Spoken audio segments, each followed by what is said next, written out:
Hello, everyone. Thank you for tuning in. I am Jaylee. This is Jaylee's Corner. This is my review for Life After Lockup. This is season 5, episode 46. People around here is fooling, but we going to get into it, okay? Happy Sunday, everybody, because that's when I'm going to premiere this. I will be live today, Sunday. Everyone, I have it set up at 3:30 p.m. My Love and Marriage Huntsville live recap will be today, Sunday. I think I have it set right now for 3:30 p.m. Eastern Time. Come on around here and have a good old chit chat with me.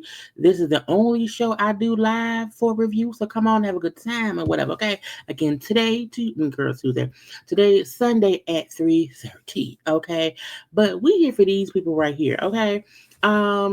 Justine, I think she's childish. Okay, teeny, foolish, very foolish. Okay, and Bianca and Britney can both go away from me. Okay, but y'all know, like, comment, share, subscribe, and all that good stuff. You can follow me on social media at JayLeesCorner on IG, Twitter, and TikTok. Hey, y'all. It's like plain face. Don't judge me, judge your mama, not me. Okay. Anyway, y'all can see the little red over my head. That's my sweatshirt. Y'all know I take my sweatshirts off. Child, they be right there. So those are all the sweatshirts I've worn on camera. Child, probably the past 2 weeks. Because I take it off and toss it right there until I hang them all up. Y'all like my ho ho ho? I got this in tour and I wore it to work one day last week and it was still sitting around there. And I said, girl, no, wear it on camera. It says ho, ho, ho from Papa Smurf. Okay. Papa Smurf. Y'all know because Halloween is over. It's now November, which means it's basically Christmas time. So it's time for me to wear all my hoodies. And I'll be like, girl, I have to remember, stop wearing hoodies one time. You can wear hoodies more than once. Okay, and I have been buying hoodies and I wear them like one time a season. No, so y'all don't see this hoodie in other hoodies and sweatshirts. Maybe not my sweatshirts, but again, I have to start wearing my clothes more and not buying more stuff because I wear stuff one time and that's it and hang it up in my closet. Okay. Anyway, I love my braids, y'all. The black hair works for me. Anyway, hey, how y'all doing? I was not live Friday because my auntie had her retirement party. Great time had by all. I posted about it or whatever. If you're not following me on IG, you would know. And then on Saturday, my cousin got married, so I had to go to her wedding. So again, that's why y'all not getting no content from me until today. Okay, so I don't go live on Thursdays. I was busy on Friday. I was busy on Saturday, and here I am today on Sunday. Okay, I hope y'all miss me. I miss y'all. Let's get into the thing. Okay, first up we have Zeruiah and Troy. Are they this boring? I was like, why they here? What's it supposed to be hitting for? What's going on? Okay. So all it was, child, they went weed shopping. I mean, really up there in the goddamn on dispensary store. It give me some D's and some that's and some pre-rolls and some gummies and some ABCs and EFGs or whatever. I said, girl, y'all boring me. Get out my face. And Troy, like, oh, when I was locked up before, we didn't have all this, it wasn't these dispensary stores that had every form of marijuana you can think of, child oils and gummies and candles and everything. The last time I had anything ganja related, okay, let's see, it's 2024. It's probably been a good 10 years since I had any kind of ganja, even in like, I don't even know anybody that smokes ganja. Okay, the weed or whatever. I don't. I mean, I know some folks who like gummies here and there or whatever, but I'm gonna try a gummy and see how it feels. Because I don't, child, when I used to partake and we would roll up a little or whatever, I just could feel, child, the blood rushing through my veins. And I just never really liked that feeling. So I was never a real weed smoker. I dated weed smokers. So I've never rolled a blunt or a joint before. I've never, smoked ganja weed, okay, from a bong. No, so I'm just not my thing. This is not my thing. But he was real happy for all the weed stuff in the store. Okay. And then went like a little park to smoke outside, and Zeruiah was thanking Troy. Thank you so much, Troy. Thank you so much for adopting my son. He had a daddy, and his daddy was your cellmate. And I was married to that daddy, and then I met you in prison because you was my baby daddy, my husband's cellmate, and I didn't divorce. I divorced his daddy, and I married you, and then you adopted my son because his daddy wasn't no daddy. Okay, and I thank you so much because I could not teach my son how to be a man. Okay, and now he has you to do that. Okay, and he always like he know who his daddy is, but when anyone asks him who was his father, he says it's you, Troy. And I thank you so much. Oh, Troy. I love you so much because you're my son's daddy now. Anyway, I said, girl, shut up. Anyway, you know, she then say, so, you my son daddy or whatever. You want to have a baby? He was like, say what now? Okay, yeah, Zeruiah is up at Alec and Troy. Hey, should we have another baby? Wasn't y'all just complaining y'all could not afford to pay the rent where y'all stay and for y'all business? First of all, how are y'all even buying weed if y'all don't have no money? Either y'all broke or y'all not. Which one is it? Did the money come in? Did a check come through? Because the last two episodes, we don't have no money. We're 2 months behind on rent, and I couldn't afford. Oh, so what is it? What is it? Okay. Anyway, he like, well, we need to be in a better financial situation. We already have two children. Because in case you forgot, I do have a daughter. Okay, she may not live here, but we have two children. I have a child. You have a child. Okay, and so I think before we have a third child, let's get this together first, okay? Meaning we not ready for that yet, and they not. Child, is she ready for one? Cause we don't ever see her with her son. Who gonna watch the baby anyway? Zeruiah then tells the people, okay, in the confession now, hey, I used to be on birth control, okay, but I stopped taking it because the birth control made me have really bad breakouts. I said, you gonna blame? Oh, that's what happened because she has very bad skin. So she was saying because of the birth control she was on, it made her break out really bad. And so she stopped taking it since when? However, she stopped taking it, but Troy don't know she ain't on birth control anymore. Not a trap baby. I feel like I would never if men could wear birth control, if men could take a pill that would prevent them from impregnating people as long as they took that pill.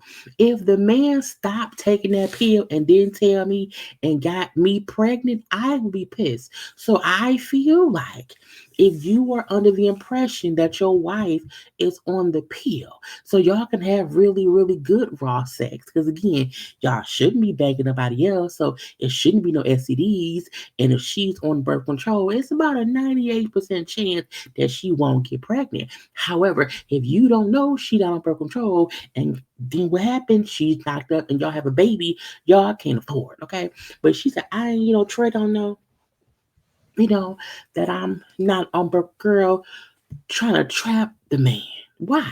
Anyway, later on we see that Troy is all happy because him and his son is going to have a father-son day at was it the science center? I don't know, somewhere, but a father-son day, and he's so happy, and yes, yes, yes. And Zeruiah say, yeah, Troy is a real good dad to my son and everything. You know what I'm saying? He got my son on a little schedule, on a routine. Okay, he got him on a diet or whatever.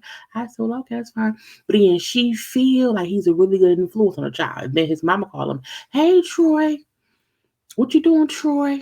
He was like, nothing finna, me and the monkey man finna go to the science center, have a good old father-son day. We real happy, mama. Oh, yeah, cool.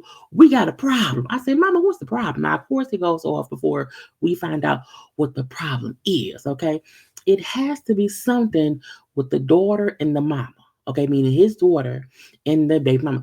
Because what else would it be if they would cut it off? Child, we got to wait and see next week.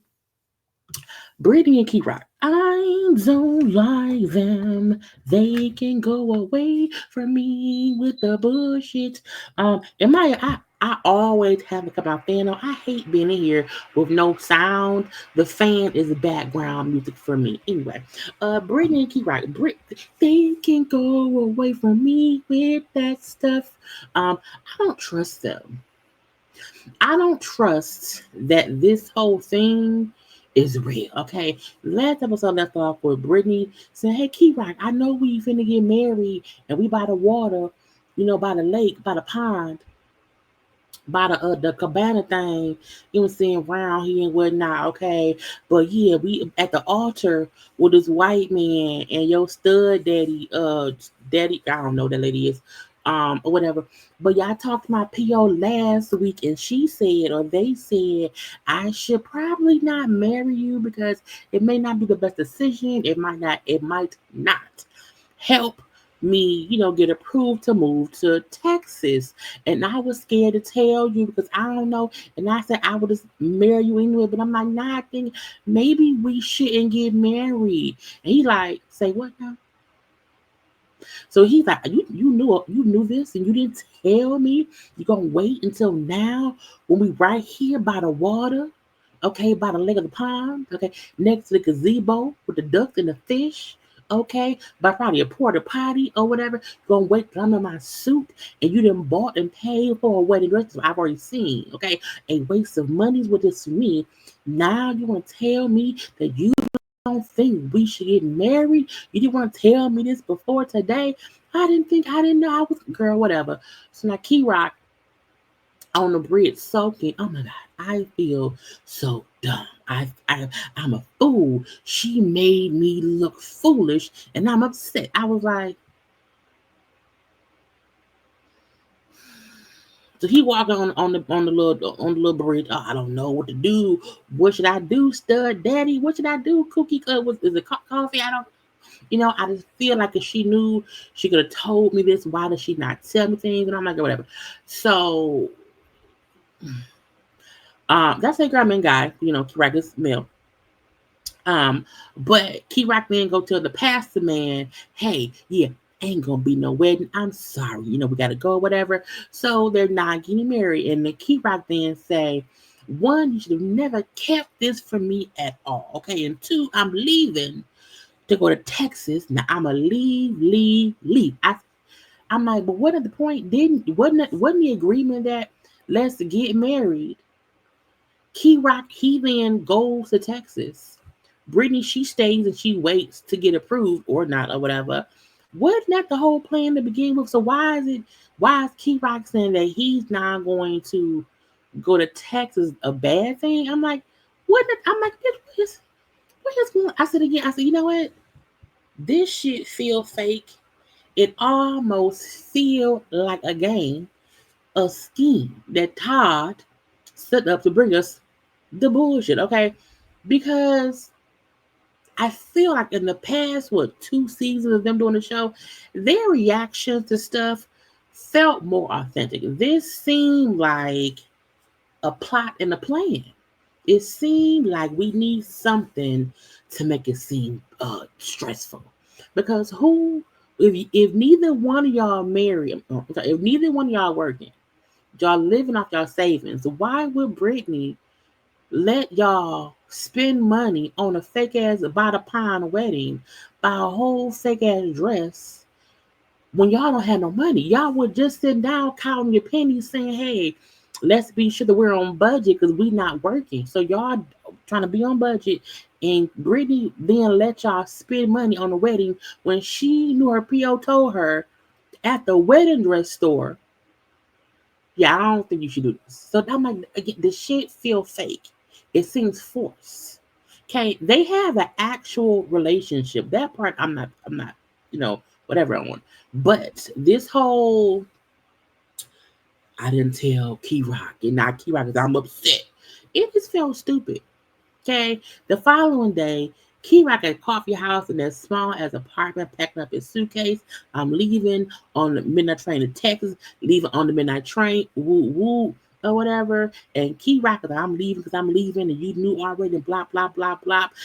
If I leave today or next week, what does it matter? Because Brittany want to say, well, no, stay another week. Don't leave right now because you're upset. Don't do that. And blah, blah. You're only leaving because you pissed. And he like, well, whatever. I'm leaving because I got to leave. Child, they up and fussing. First of all, I think Coffee lived in a senior citizen building. I don't think they supposed to live. I think if you're a senior citizen, you're not supposed to have roommates sleeping on the floor. Anyway, they, fussing through the hallways outside, child, they walking down in the park with other old people fussing, I don't care what the cameras, whatever, whatever. I'm like, why y'all fussing?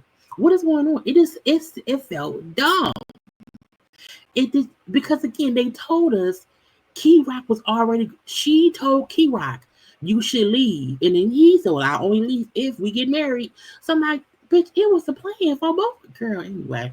And then look, don't leave right now because you just said leave in a week, maybe within a week. My PO will call me, maybe within a week I can get approved or whatever. But don't leave right now because if you leave right now, okay, and we in a bad headspace, we can break up.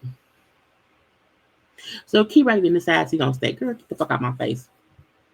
Fakeness. Kimberly and Joey when a scheme becomes a scam that no one is prepared for. Now we know that before Joey was upset because he felt like, oh, Kimmy, she lied to me. She got a whole a husband and she ain't told me nothing. I'm upset. Okay, and so they go to a lawyer's office to discuss, Kimberly getting divorced. And she said, look, I got married in 2018, we had 2 kids, I found out he was cheating on me. So then we got, we separated, we've been separated for a year or whatever. We signed a legal separation document and whatnot, okay? And in their state, legally, to even get started on a divorce, the couple has to be legally separated for a year before they will even, grant you a divorce and whatnot. So again, they've been separated for a year legally. Okay. That's probably why she said she thought, oh, well, yeah, within a year, you will get divorced. No, someone has to file it. Okay. So she's explaining to the lawyers what happened. Okay, she said over the past year, me and my husband have not had any sexual contact. Because, in the States too, if you have sex, the 1 year starts over. So she said when he's seen our kids, but me and him, nothing. Okay, not with me, not with him. Cooch and penis have not met at all. Okay. And so she said, but I got a question. If I buy a house, okay, if I buy a house while still being legally married to said husband, can he, stake any claim on the house? And they said, well, no. It also depends on like where things are or whatever. Like when you bought the house and whatnot or whatever, he would have to go through, certain hoops to claim it as marital property. But really, no, he can't. Okay, but again, it do depend on when you bought the house. Because I think the point was if you bought the house, let's say 6 months ago, while y'all are still legally married or whatever, and if he can treat it in kind of way, he can possibly say that's half mine. But again, if y'all ain't been together at all, you bought it, not lately, not before, it depends. She then mentions, well, but the lawyer did tell her, we suggest you get divorced first, then you get the house, just so that you don't have to worry about him saying, well, you bought it while we was married. I won't have, lady. Okay.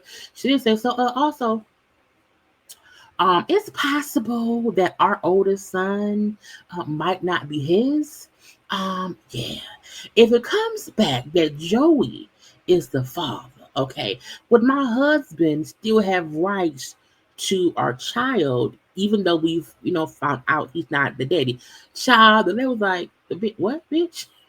He might be the daddy. What do you mean? Well, that interesting. Okay. She said, look, when I got pregnant, because they said, did he ever question if the baby was his. She's like, well, no, I got pregnant. He did die at first when I was pregnant, but we then still went and got married, and life went on. So he did wonder, is it my baby? But that nothing ever came of that or whatever. Okay, they said, well, if he signed the birth certificate, at that point in time, because y'all were married or whatever, he is assumed to be the dad. And the only way for him to not be the dad is if he goes out and proves he ain't. Meaning, if he go out and get a DNA test and it comes back his father, then that would be that. He would have to prove he isn't the father. Joy, then what if we prove he ain't the daddy? Because what if we have? I said, Joy, shut up, sit down, okay?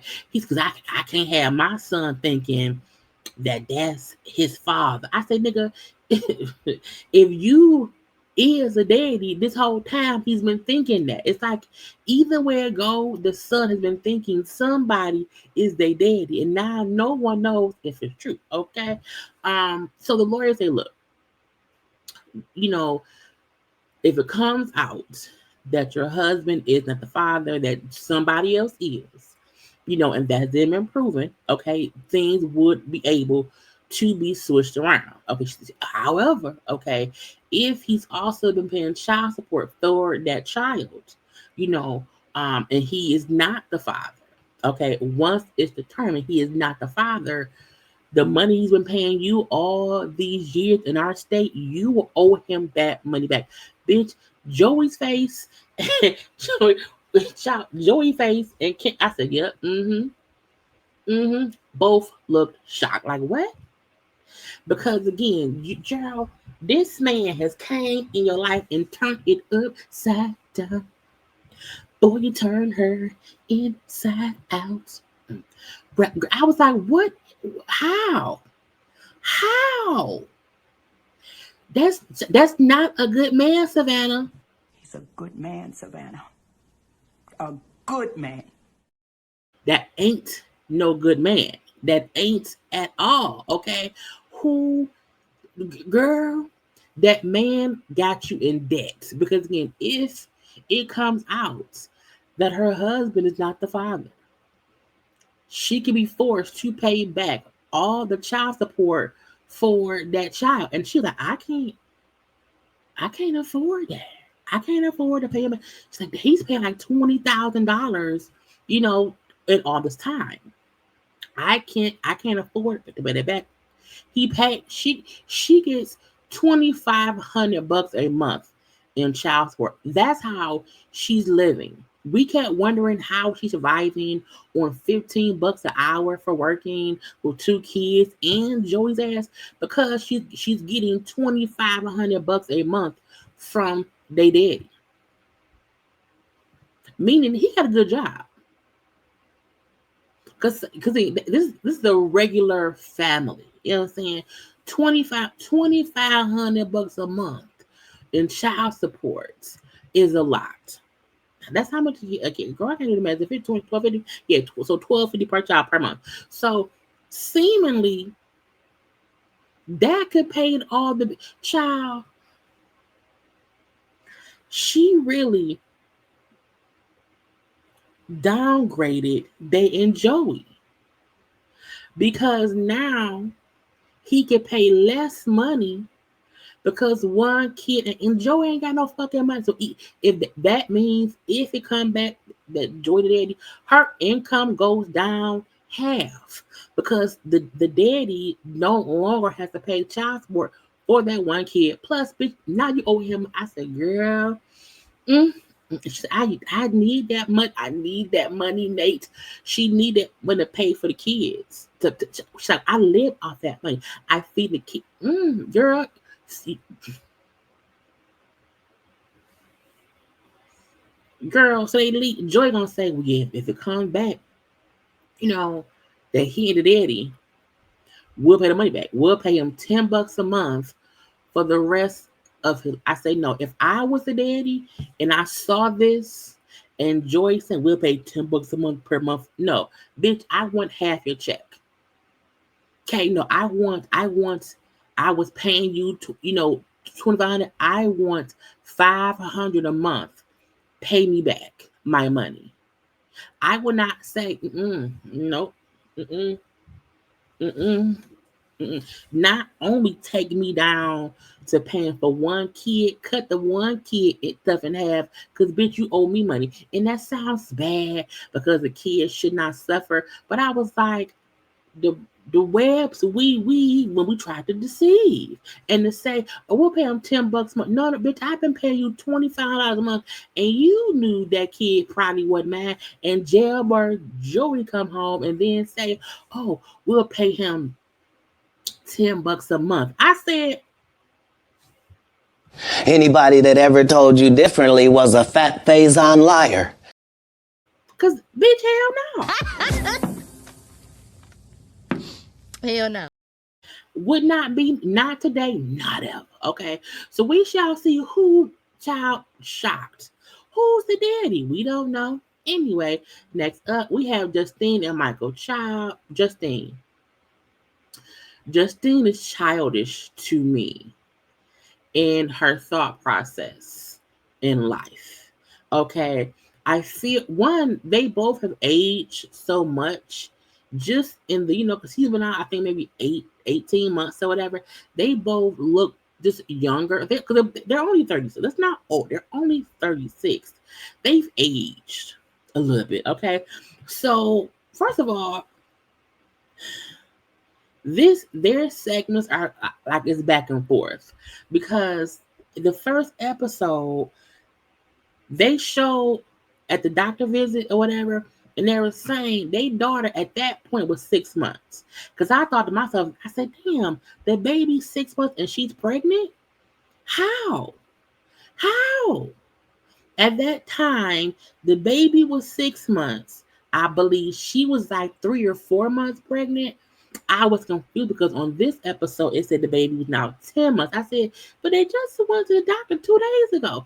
The timing and the film of this is complete. I was like, I could have sworn. So by the end of the episode, I realized, oh no, they're like it's time jumping. You know what I'm saying? What to me feel like, oh, they went to the doctor. The doctor said, plan or whatever. It felt like, oh, it's been a week. No, it's been some months. And I was confused. So again, when they first started filming, I think she was at that point about 3-4 months pregnant. The baby was about 6 months. The baby's now 10 months. I was like, so it's been about 4 months of them filming. We just ain't seen shit, okay? Nothing. Because it feel like it's been a day or two. It's been 4 months in between. Anyway, so because in this episode you see her like she's pregnant now, like she's a belly. Before you couldn't tell she was pregnant until they put the thing on the belly and it went to beeping. Okay, but now her belly's like protruding out to like she's pregnant. So again, she's probably now around 7-8 months pregnant, and before she was about 3-5 months or whatever. Anyway. So they're home from the lawyer's office or whatever. So Michael's so mad. And that's why, again, they went to the doctor. The doctor said, oh, figure out a will. They didn't go immediately. They went a couple of months later. Okay. Anyway, they're home from the lawyer's office. Okay. And Michael is so upset because, girl, what you mean if you die, your daughter gets custody? Bitch, what? What about me? What about me? And again, that's why I feel like this thing is childish. Because you married a man who you don't trust to raise your children. Why did you marry him? Girl, the fuck? And then to say, yeah, I don't trust grown as Michael to raise my kids, but I'm going to give them to my 19-year-old daughter because she's used to my 2 sons, okay? Now, a lot of folks on social media saying she don't trust that man because he left his own children to her. And he did, okay?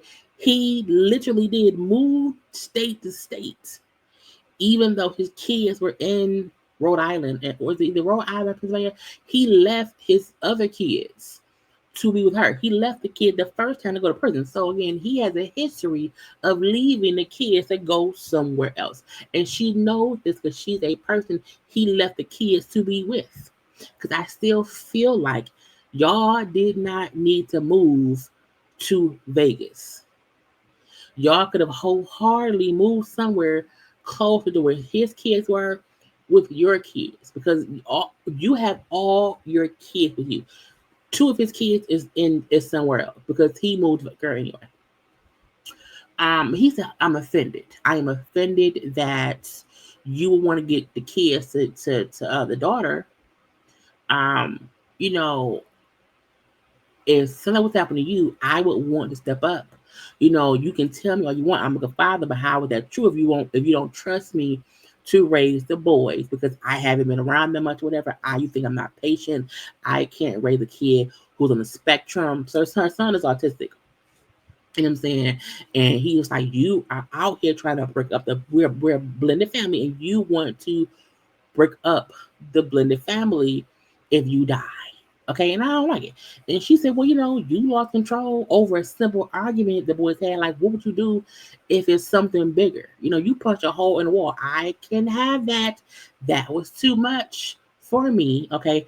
And my boys have already lost so much. If I die, they're then left with you. And if you can't take all that it takes to raise a special needs on the spectrum child, they then you give them away or whatever, they then lose you. They're always used to losing. Okay.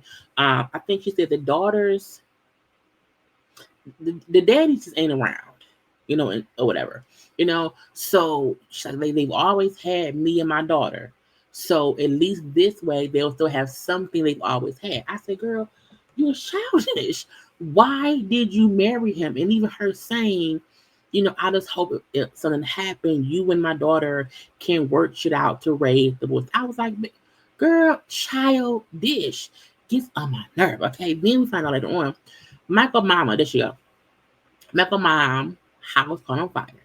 It looked bad too. They showed like the pictures of it or whatever. The mom's house caught on fire. So, she's gonna move to Vegas with them to live with them for a while. Okay. And when she gets it, now the mama don't know that Justine is pregnant. Okay, no idea. And the oldest daughter, like Michael's oldest daughter, feel like, we should have never kept this secret from grandma. You know what I'm saying? She should have known. Now we know that the reason Justine don't want that is because the mama DNA tested that thing, the youngest daughter, the baby, whatever, which is crazy. Okay, so she's like, I don't want that. So the mama don't know. Okay, and Michael was happy because I miss my mom. Justine is nervous because her mom used to be friends because Justine met Michael through his mom. Her and the mom worked together, and the mom might show her a picture of Michael one day or whatever. So that's how she met him through his mama at work. And so they used to be cool and friends, but child, not no more. Okay. So she's just nervous. Now with child, when the daughter told her saying, you're a grown woman. Okay. Face your problems. Okay. Head on. And when grandma get here, go open the door. And you know what I'm saying? Deal with it. Don't be around here trying to hide. You can't hide because you can't she can't hide the pregnancy now. Her belly is poking like she's poked out. You hear me? So when grandma get there, whatever, and her like go, drive to the house, and she's like, I can't believe I'm 57 and having to like start over because the house caught on fire. It made me sad or whatever. But I'm happy to be here, blah, blah, blah. And Michael said, look, mom, we love you now. We love you here. Okay. We do not want you coming and kind of taking over. Like don't come here feeling like you can take over. Okay, which is fine, fine, fine. So grandmama get there, hey kids. Justine asked and went in the back by the pool, and she put like a couple of towels over her so you can't tell she's pregnant because she's like it looked like big towel, which was her big belly. And so Michael said, girl, get your ass get up, face it, and just handle it. And she stands up and they say, hey mom, look. And she turns and she sees a belly and she looks shocked. And it goes off again. Bitch, the baby, it's a new baby. The grandmama holding the new Tim with her baby and just seeing over there looking 8 months. I was like, girl, dang wait at all. Next up we have Bianca, Bianca and Daniel. Brittany, no, Bianca can go away. Yeah, Brittany and Bianca can go away. So Daniel has been out for a month. And in the month he's been out, I've applied for job after job after job, and nobody will hire me. But luckily, finally, here this happened to me, and a job called him. It is a moving company, it's a residential moving company, and they're like, okay, we want to hire you. So he's happy because again, I got a job, and he's like, I'm excited. I said, it's something, okay. He's like, right now it'll be part time. He's making about $20 an hour. It's room to grow to get full time hours or whatever, and so he's happy. So Bianca, for the past month, I just feel like all I do is drive him around. I just drive him around. I pay for stuff. I want more time for myself. I said, bitch, what did you think would happen when you got with a person fresh out of prison who is not allowed to drive? Like, what, she's stupid. She's dumb. Girl, I just need time for myself. That don't happen because some people just never get jobs when they're felons. And he's only been on a month. What do you want us to do? Okay. So we see I gotta go to work. So she drops him off at work. He so you gonna come pick me back up? And she said, maybe, you can probably Uber. What? He don't have no Uber money. He don't have no Uber money. This is my thing. He's not going and hanging out somewhere. He's going to work.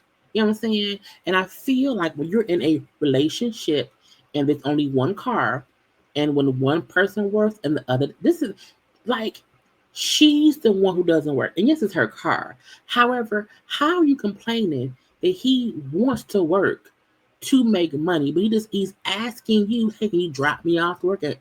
You don't have shit else to do. If for an hour a day, you pick him up, go on about your day, and an hour later go, girl, what's the big deal? I was like, bitch, what are you doing? So the man of the company, he was like, I was in jail for I think 9 months, 10, 12 years ago.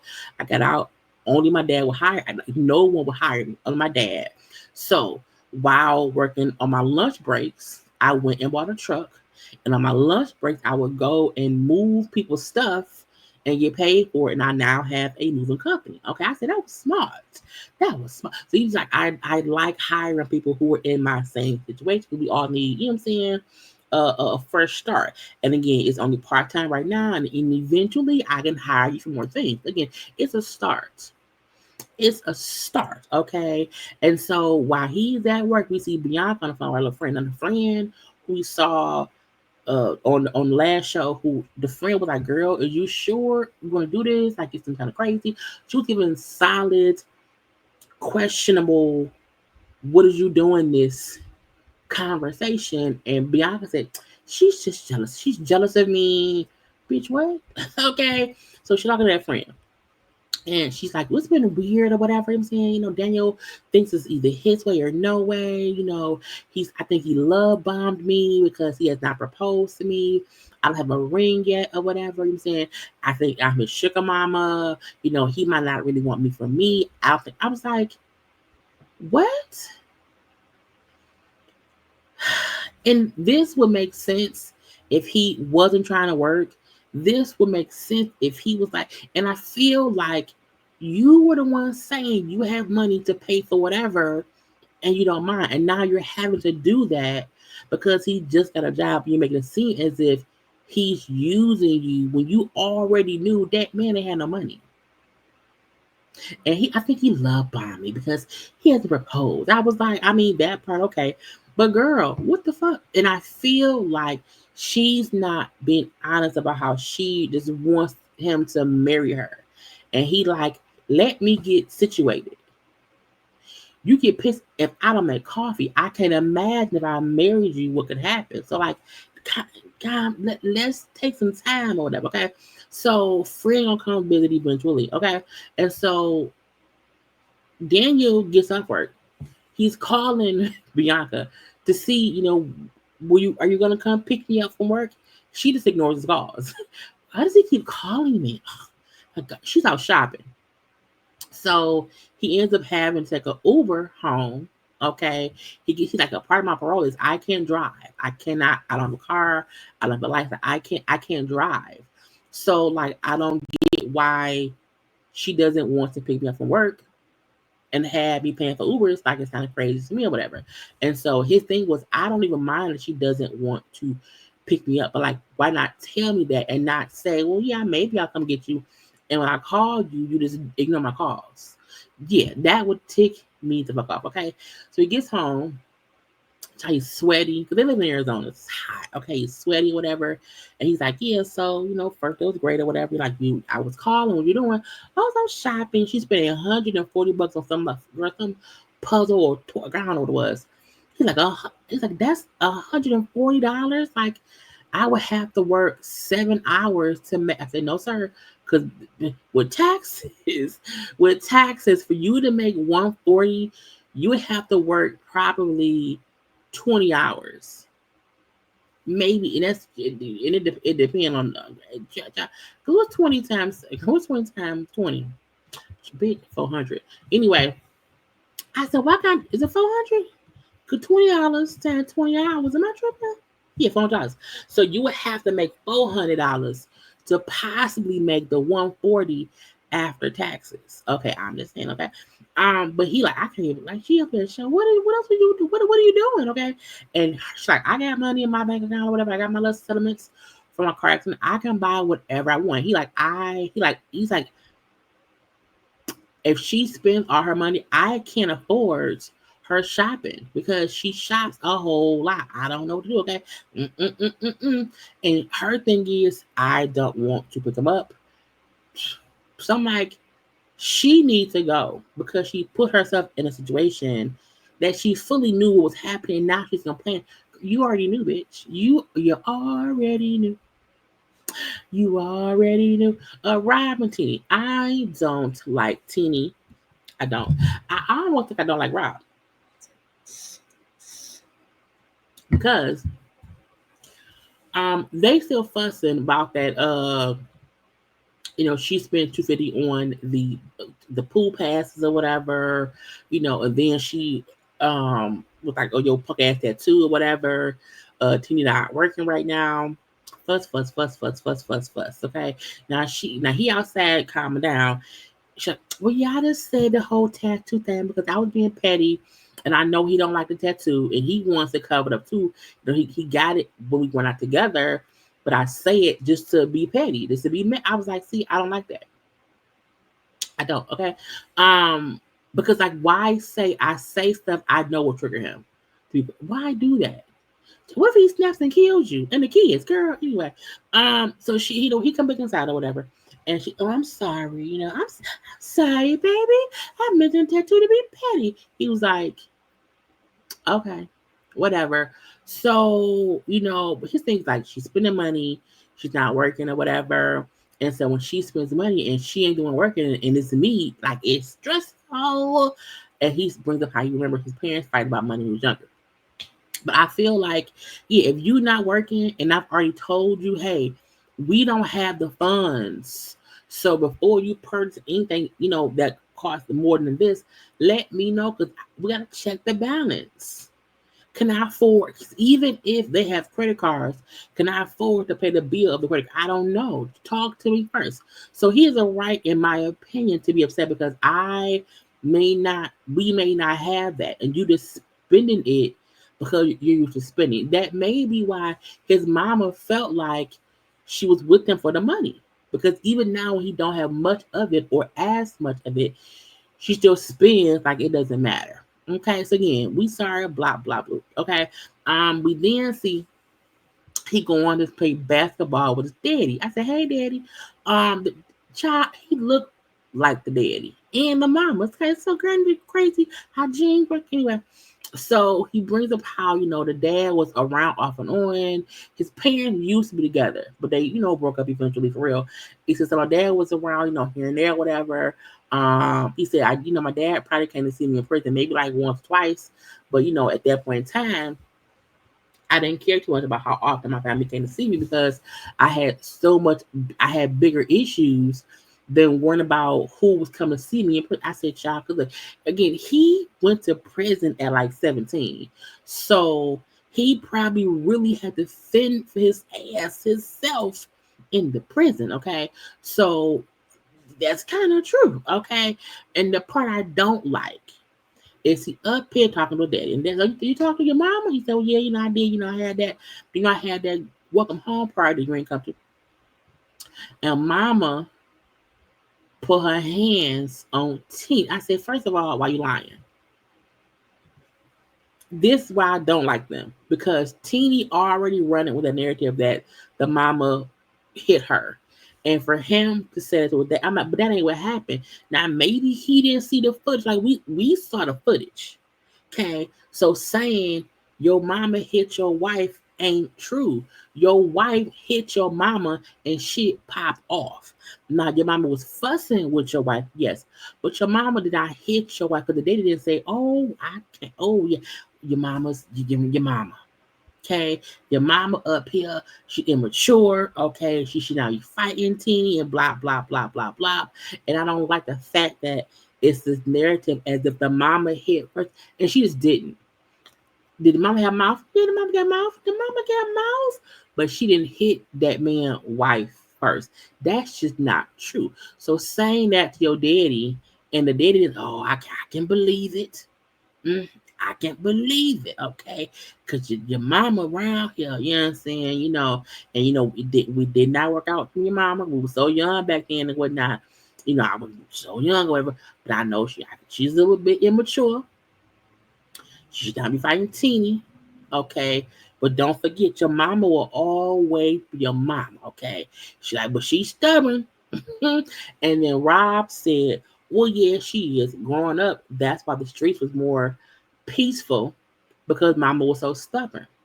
So being in the streets is more peaceful than being at home. And when Rob there said, you know what, being locked up, you getting locked up may have saved your life. Okay. I said, well, I mean, a lot of folks say that. Okay. Now, we then found out the daddy was in jail. The daddy then said, well, both of us being black men, both of us having, a prison history, you know, felonies around here. Jail might have saved you because it really means jail sat you down for so long, you didn't have time to get into more trouble.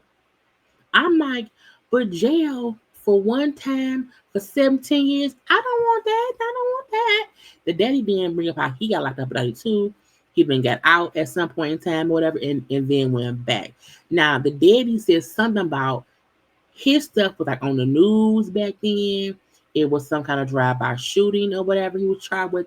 He did not go down for murder, but he went down for whatever other stuff that happened. But he also brought how because the stuff that he was involved in was on the news back then, people looked at him differently because I couldn't get away from the stigma of the charges, even though I beat the charge. I beat the charge or whatever. And I think it's in the case that dismissed for the drive-by shooting. He said, but people still looked at me differently. Okay, he's like, so is we have to break those generational curses because of what we went through. You don't want your son to go through that, so we have to break that cycle. Now the dad seemed, logical and nice, but finding out that his daddy also has some kind of extensive, at least two prison sentences, speaks volumes because it means, and even when even Rob saying how his mama was stubborn, I'm like, what kind of life did you? Because if your daddy saying me and your mama did not work out because we were so young, we had you. I'm like, to me, while that's your mom, was she an adult? Because sometimes, to me, we don't realize until we're older how young our parents were. Right? Like my mom had me and my sister. I think she had pregnant with Veronica. When she was maybe 18. My our mom and bio dad were married. But again, my mama was like 18. I think she had me at 19, maybe 20. I can't imagine being married with two children at 20. You know what I'm saying? So at 42, but I had a great childhood. You know what I'm saying? Luckily for me, I did. So I'm like, for this kind of thing to where my question would be, what kind of childhood did your mom have that made her this young parent? Because the daddy don't look too old either. You know, Rob is only 34 and he went to jail at 17. So I feel like, and the daddy said, we were young parents, and things, this did not work out. So I'm like, how old did your mom have you? How quickly did she have to grow up? And how hard was her life? Because if your daddy wasn't around, meaning your mama was a single parent, you know what I'm saying? And sometimes it be the life. Again, Tennie is a single mom, or was, because her daughter daddy died. The son daddy is a deadbeat or whatever. So again, it's the cards you're dealt. So I'm like, what was his mom's life like as a child and a teenage or whatever as a parent? How do you know her stubbornness and come from a hard life? You know what I'm saying? So I almost don't want folk to judge that mama. I'm like, child, did she have him at 12? Did she have to, was she a child raising a child? And so stubbornness could it be, I don't know what I'm doing. You know what I'm saying? But that made me a little sad. Anyway, so we do later on see, Tennie got a job as a paralegal, getting paid $50K a year, which is cool, fine, good. Okay, so now they own two households, two incomes per household, and they go off on a date night. Child, when he said we had a date night in prison too, where we'll be on the cameras, and we'll pick the same movie, get our little snacks, push play at the same time, and then one of us had to go to the bathroom, we'll pause at the same time to be able to, have a movie date night while I'm locked up. I thought that's different. What prison was he in that he had the cameras? Who was he fucking anyway? So date night, Rob then said, "Oh, you got a job now? Cool. Let's have a baby." I said, "Bitch, what? You only been out a few months. She just got a job as a paralegal. Why would you want a baby? What, girl?" And he said, "Look, a baby is a huge thing." He said, "I know you were not," because he don't have no kids. So he went to prison at 17 to kid himself. And now like, yeah, let's have a baby. Let's do it. She was like, "Look, I know what it feels like to raise kids alone, and so I just don't know if I want to, you know what I'm saying? I don't know. What you do, you think I'm gonna leave?" She's like, I'm not saying gonna leave me. However, I'm just saying like having kids is a big, it's a big thing. And you don't know that because you weren't here for the first thing that did. Okay. He said, "Look, I love the kids to death. Those are my kids. I love them, like in my own, blah, blah, blah. But I still feel like what can me and you create together? Okay. What kind of baby can me?" And she said, "Oh, you know what? I can see a pretty brown baby with both our features. Oh, I can see that, Rob. Maybe, I don't know. Try to get home." And she didn't, girl, she convinced. He's a good man. You know what I'm saying? He's a good man. Girl, Savannah. Savannah mama, where you at? Savannah's mama is a good man. He's a good man, Savannah. A good man. If you say so. But he's a good man or whatever. You know what I'm saying? I know I just got a job. But he's been helping me out. I'm gonna give him a baby. Rob then throw the condoms away. I said, do not throw the condom. Child, Tennie's foolish because why would you have a baby by him? He just got out. Y'all already said that his job don't really pay all the bills. You just got a job. What did y'all do? Stupid. Up here getting swallowed up. Have you ever been swallowed up? Swallowed up? Anyway, y'all, that is all. She gonna let that man, girl. I just don't think people fresh out of prison should get pregnant. I'm just saying, okay, y'all, that's all I have. I don't have no more. Again, I will be live today at around 3:30 p.m. for my Love and Marriage Huntsville review. A good time will be had by all. But I have to go. Do not forget to like, comment, share, and subscribe to my channel. Okay, I love you all. Until later on, bye.